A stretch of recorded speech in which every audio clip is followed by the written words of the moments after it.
All right, I am welcome back with new lecture. Okay, so the topic is today preheater और super heater. ठीक है, preheater और super heater कैसे काम करता है एक थर्मल पावर प्लांट में, और ये कितने टाइप्स का होता है, किस किस तरह से वर्क करता है, ठीक है, किस ऑपरेशन पे काम करता है, किस तरह से स्टीम को सुपर हीट करता है और किस लेवल तक सुपर हीट करता है. तो वो सारी चीज़ें हम लोग यहाँ पे आज डिस्कस करेंगे आपके साथ. क्लियर है? तो प्री हीटर या उसे सुपर हीटर कहते हैं. तो ये बॉयलर से जो स्टीम निकलती है वो कैसी स्टीम निकलती है? वेट स्टीम निकलती है. तो जो वेट स्टीम निकलती है उस स्टीम को हमको क्या करना पड़ता है, एक सेट ऑफ टेम्परेचर पॉइंट तक उसको क्या करना पड़ता है, हीट करना पड़ता है. क्यों? क्योंकि उसको हमको ड्राई स्टीम करना है. तो जो सेट ऑफ टेम्परेचर होगा उसको क्या करना पड़ेगा, एक स्टीम टेम्परेचर को इंक्रीज करना पड़ेगा आपको बिलो सेचुरेशन टेम्परेचर. जो भी तुम्हारा सेचुरेशन पॉइंट है उस टेम्परेचर तक आपको हीट करना पड़ता है उस वेट स्टीम को. क्लियर? बट प्रेशर वहाँ पर जो स्टीम का होता है वो कांस्टेंट बना के हम लोग रखते हैं. क्यों? क्योंकि boiling point of water temperature, जितना तक वाटर को हम हीट करते हैं, जितने टेम्परेचर तक वाटर को हम लोग हीट करते हैं उसी पॉइंट तक उस वेट स्टीम को क्या करते हैं, हीट करते हैं. ठीक है? क्यों? क्योंकि उस स्टीम को ड्राई स्टीम बनाना है. ड्राई स्टीम बनाएंगे तभी वो फुल स्पीड से स्टीम पे जाएगी. कहाँ पे जाएगी? वो टरबाइन पे जाएगी. तो सबसे पहले मैंने आपको ये कर्व दिखा रखा है, process temperature and concentration of solvent. ठीक है, जो भी हमारा हॉट वाटर का टेम्परेचर है और जो स्टीम टेम्परेचर, उन दोनों को सेम रखा जाता है. तब ये टेम्परेचर जो होता है एक सैचुरेशन मूड में आ जाता है कि उसके ऊपर वो टेम्परेचर आप नहीं बढ़ा सकते और वो बढ़ाया जा भी नहीं सकता है किसी भी सिचुएशन में. ठीक है? तो ये सैचुरेशन आ जाता है कि बॉइलिंग पॉइंट ऑफ वाटर और स्टीम टेम्परेचर, इन दोनों को हम लोग सैचुरेशन मूड पे बिल्कुल इक्वली पर रखते हैं. क्लियर? जिससे कि क्या हो, स्टीम जो है हमारी वो ज़्यादा से ज़्यादा वेट जो है उसको हम ड्राई कर सकें. इसलिए हम लोग हाई टेम्परेचर रखते हैं. जब भी वेट स्ट्रीम को हमको सुपर हीट करना पड़ता है तो सुपर हीटर से हमको उसको पास करना पड़ता है. उस सुपर हीटर का टेम्परेचर इतना ज़्यादा रखना पड़ता है, जितना हम वाटर को बॉयल करने में रखते हैं उतना ही टेम्परेचर हम लोग सुपर हीटर का रखते हैं. ठीक है? तो ये होता है इसका कर्व. ठीक है, जो मैंने आपको दिखा रखा है यहाँ पे. अब बात करते हैं कि ये किस तरह से सुपर हीट करता है स्टीम को. तो प्रोसेस नंबर पे यहाँ पे आते हैं कि बॉयलर जो होता है, बॉयलर स्टीम प्रेशर इंक्रीज. जो बॉयलर का यदि प्रेशर इंक्रीज होगा स्टीम का तो डायरेक्टली प्रोपोर्शनल टू होगा सुपर हीटेड टेम्परेचर के. ठीक है? अगर हमने बॉयलर के स्टीम का प्रेशर इंक्रीज किया है कि इतनी स्पीड से स्टीम पास करेगी, कहाँ से? सुपर हीटर से, तो उस सुपर हीटर का टेम्परेचर भी इंक्रीज कर देंगे उतना ही. तो ये दोनों डायरेक्टली प्रोपोर्शनल होते हैं. अगर सुपर हीटर का टेम्परेचर इंक्रीज हुआ तो दैट मीन्स बॉयलर का प्रेशर जो है वो भी स्टीम का इंक्रीज हो जाएगा. क्लियर? तो ये 350 डिग्री, ठीक है, 350 degree Celsius to 550 degree Celsius तक हम इसको लेके जाते हैं. इतना टेम्परेचर हम लोग इंक्रीज करते हैं. क्लियर है? अब हम बात करते हैं कि सेल के अंदर किस तरह से काम होता है. तो यहाँ से हम लोग क्या करते हैं, मैंने यहाँ पे लिख रखा है कि स्टीम कमिंग फ्रॉम बॉयलर. तो जो सुपर हीटर होते हैं ना, एक वो बॉक्स के अंदर, उसके अंदर बहुत सारे पाइप लगे होते हैं. उस पाइप से क्या होता है कि कई टाइप के हमारे पास सुपर हीटर होते हैं. ठीक है? तो सबसे पहले हम लोग ये देख रहे हैं, ये ट्यूब टाइप है. कैसा टाइप है? Tube type. तो इसमें क्या हो रहा है कि steam coming from boiler, steam जो आ रही है वो इनलेट हो रही है सुपर हीटर के अंदर. दूसरी साइड से फ्लू गैसेस आ रही हैं जो कमिंग फ्रॉम बॉयलर. ठीक है? फ्लू गैसेस, वो गैस हॉट गैसेस, ठीक है, जो कि बॉयल होके जब वहाँ पे हम लोग कोल को बर्न करते हैं तो वहाँ को जो कोल जलता है, कोल जलने के बाद वहाँ से फ्लू गैसेस जनरेट होती हैं. वो हम लोग एंटर कराते हैं प्रेसिपिटेटर के अंदर. प्रेसिपिटेटर के अंदर हम लोग क्या करेंगे, एंटर कराते हैं. वहाँ से बिल्कुल प्योरीफाई होते हुए यहाँ पर आती हैं प्री हीटर के अंदर. प्री हीटर में जब ये इनलेट करती हैं तो वहाँ से एग्जॉस्ट बन के चिमनी के थ्रू निकल जाती हैं फ्लू गैसेस हमारी, ठीक है। अब ये क्या हुआ कि ये दोनों स्टीम के पाइप जो हैं, फ्लू गैसेस का पाइप और जो स्टीम आ रही है बॉयलर से उसका पाइप, वो दोनों एक दूसरे के संपर्क में रखते हैं, ठीक है। तो यहाँ पर हम देख पा रहे हैं कि यहाँ पे जो बॉयलर का से हमारी स्टीम आ रही है पाइप के अंदर, और जो फ्लू गैसेस एंटर कर रही हैं पाइप के अंदर, उनकी डायरेक्शन सेम है, ठीक है। कभी कभार ये होता है कि इन दोनों की डायरेक्शन काउंटर भी हो सकती है, ठीक है, कि फ्लू गैसेस की डायरेक्शन अपोजिट टू हो बॉयलर स्टीम के डायरेक्शन में, ठीक है। तो ये प्रोसेस डिपेंड करता है किस टाइप का हमको प्रोसेस करना है, उसी के अकॉर्डिंग हम लोग क्या करते हैं कि जो सुपर हीटर है उनको डिजाइन करते हैं कि किस तरह से हमको डायरेक्शन रखनी है, ठीक है।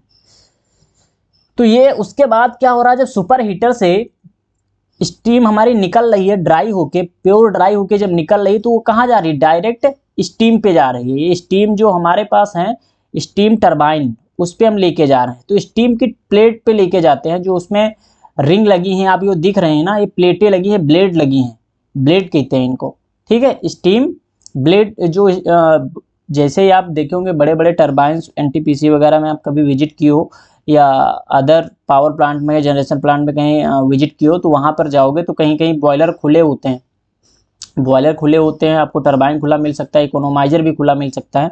तो वहाँ पर देखोगे बहुत बड़ी सी ब्लेड होती हैं, बहुत बड़ी बड़ी ब्लेटें होती हैं, जिन पे हम लोग स्टीम को पास करते हैं बहुत ही हाई प्रेशर से। तभी स्टीम क्या करती है, उस टरबाइन को क्या करती है, रोटेट करवाती है फुल स्पीड से, और वो स्टीम फिर कहाँ जाती है, कंडेंसर में जाएगी, कंडेंसर से फिर कूलिंग वाटर में जाओगी, और जैसे कूलिंग वाटर में जाएगा तो वहाँ से कूलिंग वाटर में पानी फिर से वो फ्रेश होकर फिर से आ जाएगा, तुम्हारा बॉयलर के लिए एंटर कर जाता है। क्लियर। तो ये प्रोसेस होता है। तो ये यहाँ पे हमारी स्टीम जो है वो स्टीम टरबाइन पे आ रही है, ठीक है। कहाँ से, सुपर हीटर से होते हुए, सुपर हीटर से स्टीम हमारी स्टीम टरबाइन के ब्लेड्स पे गिर रही है। अब ये क्या कर रहे हैं, फुल स्पीड से रोटेट करा रही है, ठीक है। अब ये क्या हुआ, स्टीम रोटेट कराते हुए जैसे स्टीम है, इसका इनलेट एक एग्जिट पार्ट होता है, एक इनलेट होता है, ठीक। तो यहाँ से एग्जिट कर रही है, वहाँ से इनलेट कर जा रही है। अब क्या हुआ कि यह स्टीम जब निकल के गई तो कंडेंसर में गई, ओके। अब ये कंडेंसर में जब गई तो वहाँ से क्या हुआ, फिर ये भेज दी गई कूलिंग टावर में। कूलिंग टावर में वाटर आता है, उस वाटर को क्या किया गया, वहाँ से गैस को ठंडा किया गया, और ठंडा करने के बाद जो स्टीम गई है गैस के फॉर्म में गई होगी। तो क्या होता है कि वहाँ पे इसको ठंडा किया जाता है, ठंडा करने के बाद फिर से इस वाटर को बॉयलर में एंटर करा देते हैं। अब यहाँ पे हम लोग बात कर लेते हैं कि किस तरह से ये काम कर रहा है। ओवरऑल इफ़िशियंसी को इंक्रीज कर देता है थर्मल प्लांट की, ठीक है। तो कई टाइप के हमारे क्या होते हैं, सुपर हीटर होते हैं जो यूज किए जाते हैं इफ़िशियंसी को इंक्रीज करने के लिए किसी भी पावर प्लांट में, ठीक है। टरबाइन ब्लेड्स, ठीक है, protected from corrosion because dry steam.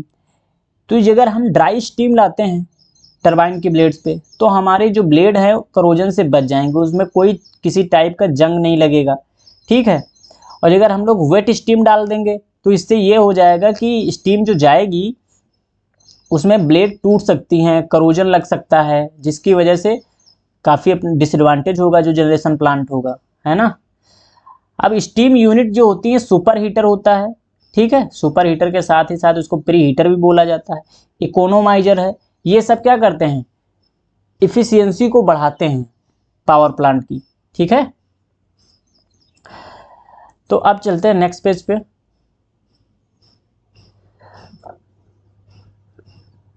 ये इस टाइप का इसका फेनोमिना होता है।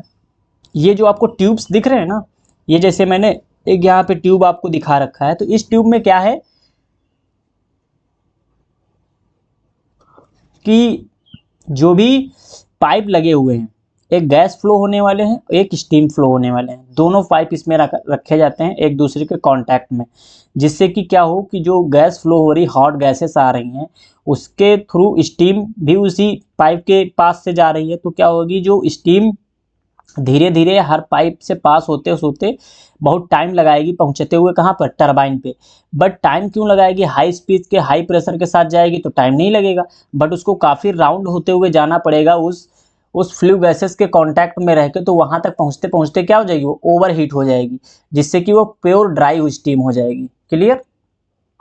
तो इस टाइप के बड़े बड़े हम लोग सुपर हीटर, प्री हीटर लगाते हैं, जिसके थ्रू क्या करते हैं हम लोग, जो भी हमारी स्टीम रहती है, वेट स्टीम, इस पाइप के थ्रू वो पास करती है, और उस पाइप से जब पास करती है तो हाई प्रेशर के साथ पास करती है, तो जिससे कि स्टीम हमारी क्या हो जाती है, ड्राई हो जाती है प्योर।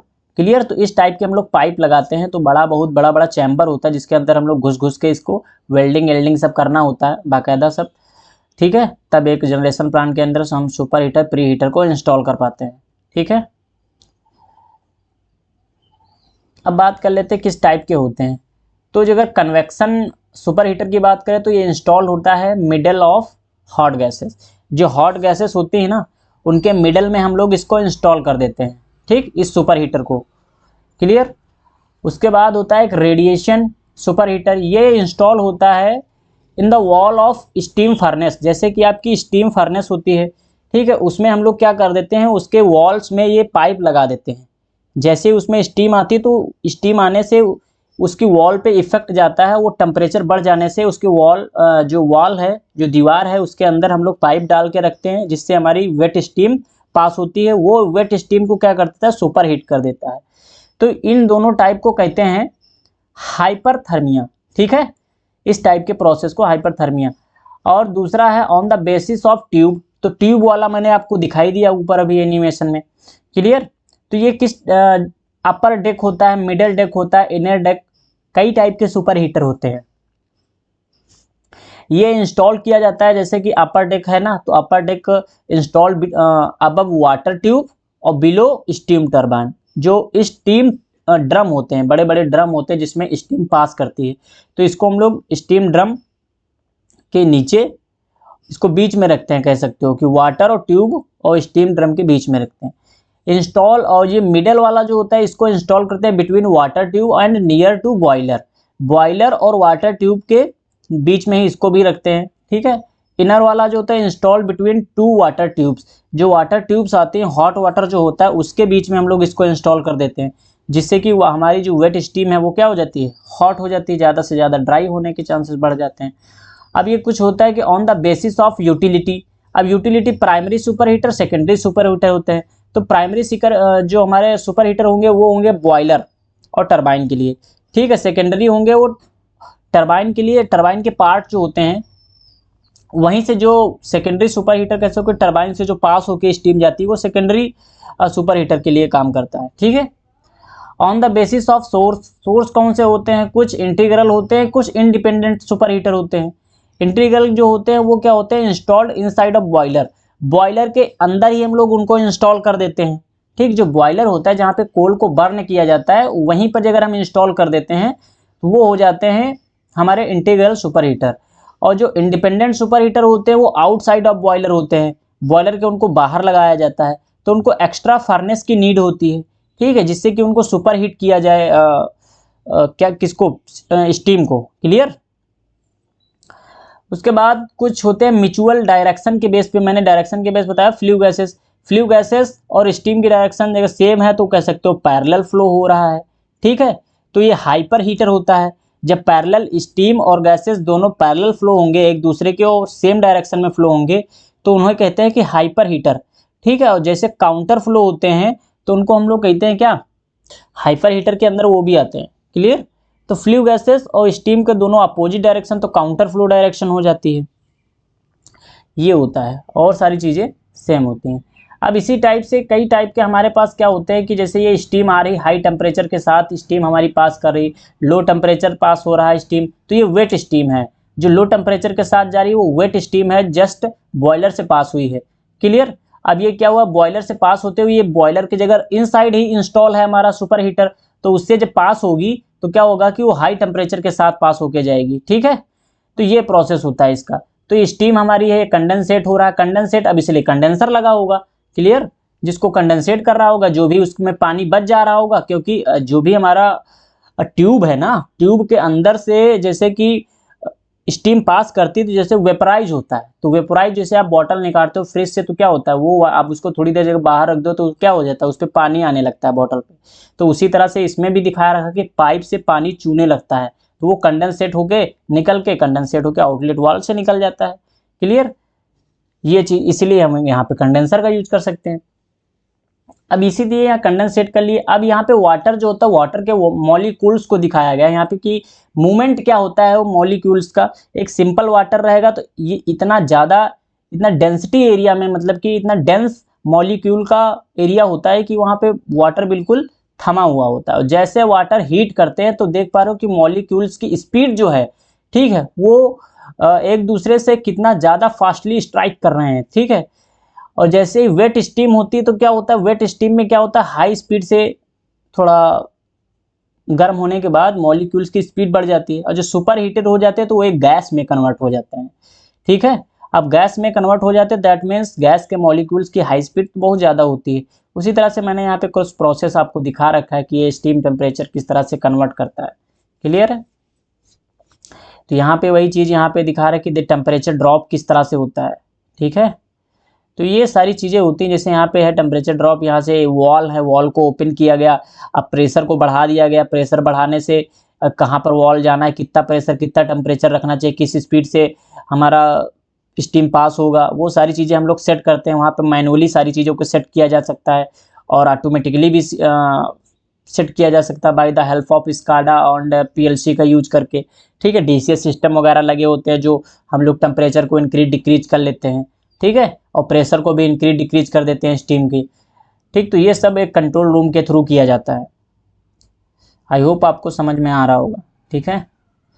अब उसके बाद मैं आपको ये चीज़ दिखा रहा हूँ कि जैसे कि स्टीम जैसे बॉयलर से निकलती है तो उसमें लो प्रेशर में पास करना है, हाई प्रेशर में पास करना है, तो वहाँ पे डिफरेंट टाइप्स के वॉल लगे होते हैं। वो डिफरेंट टाइप्स के वॉल क्या करते हैं, स्टीम को पास करते हैं मीडियम प्रेशर में, हाई प्रेशर में, लो प्रेशर में। उस तरह से हम अपने इंडिविजुअल वॉल को ओपन करते हैं। क्लियर? उसी तरह से जब हमारा लोड कांस्टेंट होता है तो हमको बराबर स्टीम भेजनी पड़ती है। लोड अगर वेरिएबल होता है तो स्टीम को हमको, स्टीम का प्रेशर को और टेम्परेचर, सुपर हीटर का जो टेम्परेचर है उसको भी कम करना पड़ता है। ठीक है।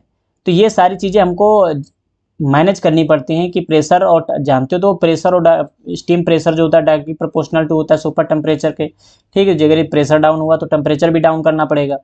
तो ये सारी चीज़ें होती हैं। ठीक है। तो ये सारी चीज़ें मैं आपको दिखा रखा हूँ यहाँ पे। और यहाँ पे देख पा रहे हो कि जैसे कि लोड अगर फ्लैक्चुएट करता है तो उस हिसाब से स्टीम उसी प्रेशर से भेजा जाता है। ठीक है। तो वॉल किस तरह से ओपन करना है, वॉल किस तरह से डाउन करना है, ये सब ऑटोमेटिकली सेट किया जा सकता है by the help of SCADA system. ठीक है। तो वॉल को ओपन कराना, वॉल को जिस तरह से लोड को हमको वेरी कराना होता है उसी तरह से वॉल को ओपन करना होता है कि उसी तरह से हाई स्पीड में हमारी क्या स्टीम जो है वो पास कर सके। ठीक है।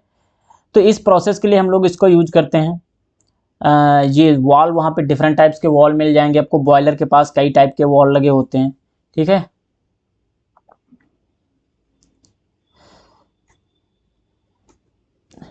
तो मिलते हैं नेक्स्ट वीडियो में। ओके। आई होप आप लोगों को ये सुपर हीटर का कॉन्सेप्ट जो है समझ में आया होगा।